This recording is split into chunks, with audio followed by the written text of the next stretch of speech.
Coastalwood ಕಲಾವಿದರ ಮತ್ತು ತಂತ್ರಜ್ಞರ ಒಕ್ಕೂಟ ಆಯೋಜಿಸುತ್ತಿರುವಂತಹ ನಗರದ ವಿಕಾಸ್ ಕಾಲೇಜು ಅರ್ಪಿಸುವ ಕೋಸ್ಟಲ್ವುಡ್ ಪ್ರೀಮಿಯರ್ ಲೀಗ್ನ 2018ರ ತಂಡದ ಆಟಗಾರರ ಹರಾಜು ಪ್ರಕ್ರಿಯೆ ಮಂಗಳೂರಿನಲ್ಲಿ ನಡೆಯಿತು. ಕೋಸ್ಟಲ್ವುಡ್ ಪ್ರೀಮಿಯರ್ ಲೀಗ್ನ ಸೀಸನ್ 2 ಪಂದ್ಯಾಟದ ಆಟಗಾರರ ಆಯ್ಕೆ ಪ್ರಕ್ರಿಯೆ ಮಂಗಳೂರಿನಲ್ಲಿ ಕುತೂಹಲಕಾರಿಯಾಗಿ ನಡೆಯಿತು. ಪಂದ್ಯಾಟದಲ್ಲಿ 8 ತಂಡಗಳ ಆಯ್ಕೆಯಾಗಿದ್ದು, Kudla rock star, Tuluver stars, Coastalwood Tuluvas, Karavali kings, Tulunada lions, Mangalore tigers, coastal warriors, Kudla legends ತಂಡಗಳು ಸಿಪಿಎಲ್ ಪಂದ್ಯಾಟದಲ್ಲಿ ಸೆಣಸಾಡಲಿವೆ. ಫೆಬ್ರವರಿ 2ರಿಂದ 4ರ ತನಕ ನಗರದ ನೆಹರು ಮೈದಾನದಲ್ಲಿ ಹೊನಲು ಬೆಳಕಿನ ಪಂದ್ಯಾಟ ನಡೆಯಲಿದೆ.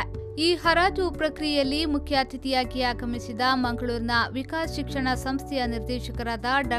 ಅನಂತ ಪ್ರಭುಜಿ ಮಾತನಾಡಿ, ಕ್ರಿಕೆಟ್ ಪಂದ್ಯಾಟ ಮುಂದಿನ ದಿನಗಳಲ್ಲಿ ತುಳು ಚಿತ್ರರಂಗದ ಏಳಿಗೆಗೆ ಪೂರಕವಾಗಬೇಕು ಎಂದರು.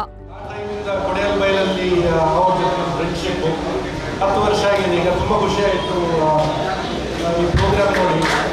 ತುಂಬ ಒಳ್ಳೆ ಕೆಲಸ ಮಾಡ್ತಾ ಇದ್ದಾರೆ. And as a social worker ಕೂಡ ತುಂಬಾ ಒಳ್ಳೆ ಕೆಲಸ ಮಾಡ್ತಾ ಇದ್ದಾರೆ. ಸೊ ಇಟ್ಸ್ ಅ ಪ್ಲೆಜರ್ ಇಲ್ಲಿ ನಿಮ್ಮ ಜೊತೆ ಸೇರಲಿಕ್ಕೆ.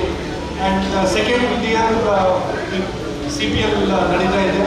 ಮೈ best wishes to all of you and I hope the program becomes a grand success. ಕಾರ್ಯಕ್ರಮದ ಅಧ್ಯಕ್ಷತೆಯನ್ನ ಕಮಿಟಿಯ ಅಧ್ಯಕ್ಷ ಪಮ್ಮಿ ಕೊಡಿಯಾಲ್ ಬಯಲು ವಹಿಸಿದ್ರು. ಆಟಗಾರರ ಹರಾಜು ಪ್ರಕ್ರಿಯೆಯನ್ನ RJ Anurag Bangera ನಿರ್ವಹಿಸಿದ್ರು.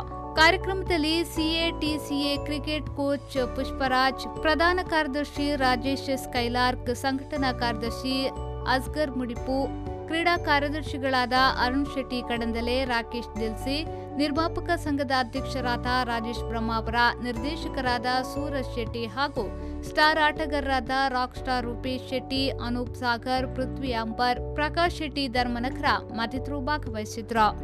Nagaraj, V4 News 24/7 Mangaluru.